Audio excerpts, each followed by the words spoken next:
My dear students, today we are going to study one more topic from the chapter cell, that is Golgi apparatus. It's known as Golgi apparatus, it's known as Golgi body, it's known as Golgi complex. It's basically named after the physician or a physicist who has discovered the apparatus in the cell while he was dealing with the nervous system of humans, and he has gone through the different tissues, and where there he found in the cellular level the presence of Golgi apparatus, and उसके बाद उन्हीं के नाम पे जो है Golgi apparatus का नाम पड़ा, and it was discovered by Italian physiologist, physician I can say, physician Camillo Golgi in 1898. As for the structure of Golgi apparatus is concerned, if you people have gone through the structure of cell में अगर हम देखें तो it is present in the stacked form like this. ये एक stacked form में होता है, one over the other, layer wise होता है, ये layers में present होता है वहां पे. तो ये जो stacked membranes होती है, flat membranes होती है, इनको हम cisternae के नाम से जानते हैं. These are called as cisternae.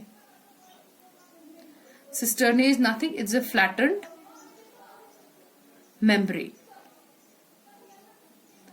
And this cisternae is fluid, having a fluid filled vesicles. इसके ऊपर vesicles present होते हैं like this.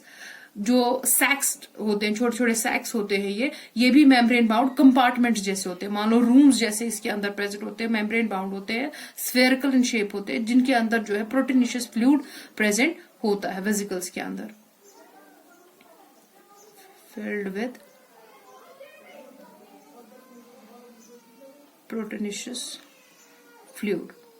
ठीक, then जहां तक हम एनिमल सेल में बात करते हैं तो एनिमल सेल्स में they are known as the name Golgi apparatus, Golgi bodies और Golgi complex, but in plant cells they are known as dictyosomes.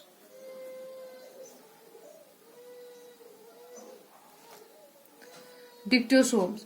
And what is the important function of Golgi apparatus? The important functions of Golgi apparatus is it helps in the secretion,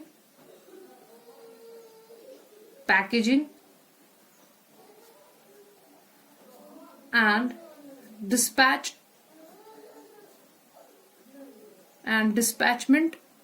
of cellular secretions. That means cellular secretion, जो cell के अंदर जितना भी material बनता है उन sales का secretion करना. मान लो आप एक तरह से ये एक मार्केटिंग यूनिट है हमारी सेल के अंदर, जहां पे इनको जो स्क्रीट किया जाता है, पैक किया जाता है, प्लस फिर डिस्पैच किया. डिस्पैच मीन्स कि जहां पे जिस ऑर्गेनली को भी, जैसे सपोज करके यहाँ पे अगर प्रोटीन्स बन रहे हैं तो जिस ऑर्गेनली को भी प्रोटीन्स की जरूरत होगी ये वहां पे उसको डिस्पैच ऑफ कर देगा. As one more important function of Golgi apparatus is that it helps in the formation of cell membranes. ये cell membranes बनाने में मदद करता है. ठीक, साथ ही साथ हाँ, one more important thing that it is found in all eukaryotic cells. जितनी भी यूकेरियोटिक सेल्स है ये उनमें सब में पाया जाता है. जैसे कि जो हमारी मैमेलियन सेल है वहां पे जो सिस्टर्ने है they are almost 40 to 100 in stack. 40 से लेके 100 तक जो है मैमेलियन सेल्स में ये स्टैक्ड होते हैं. ठीक, this is done with the Golgi apparatus. Now we will deal with one more organelle from the chapter, that is endoplasmic reticulum.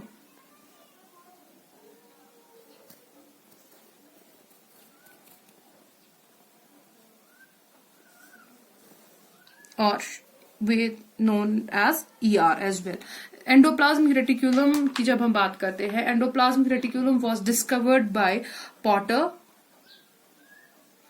and Thomson in 1945. But उससे पहले एंडोप्लाज्मिक रेटिकुलम का नाम कुछ और था, और इस नाम को एंडोप्लाज्मिक रेटिकुलम नाम देने वाला वॉज पॉटर. पॉटर ने एंडोप्लाज्मिक रेटिकुलम को नाम दिया एंडोप्लाज्मिक रेटिकुलम इन 1953. अब जो हमारा एंडोप्लाज्मिक रेटिकुलम होता है, जगह सपोज करके if this is our nucleus, हमारे न्यूक्लियस के इर्द गिर्द अगर हम देखें तो lace like structure like this it's present outside the nucleus.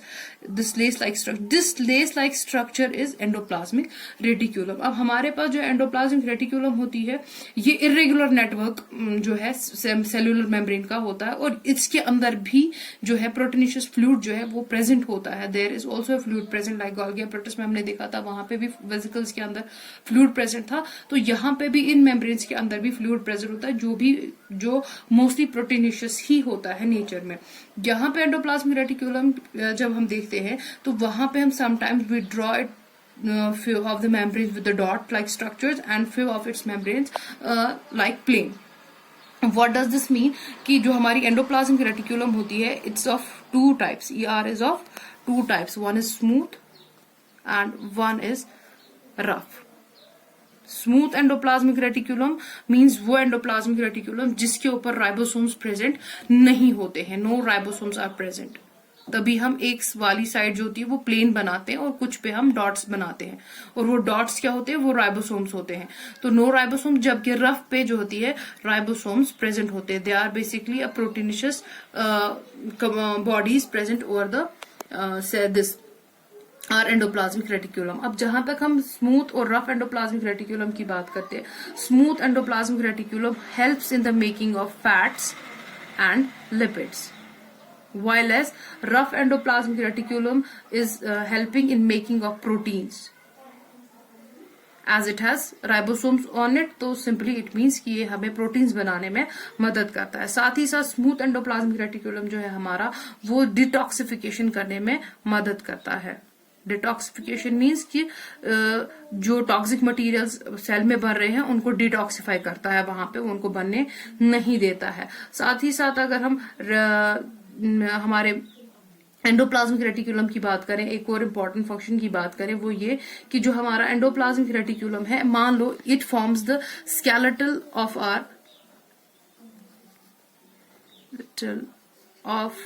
Are cell. जैसे कि बोन्स जो है, bones and muscles forms the skeletal और the framework of our body. Similarly the endoplasmic reticulum forms the skeletal of the cell.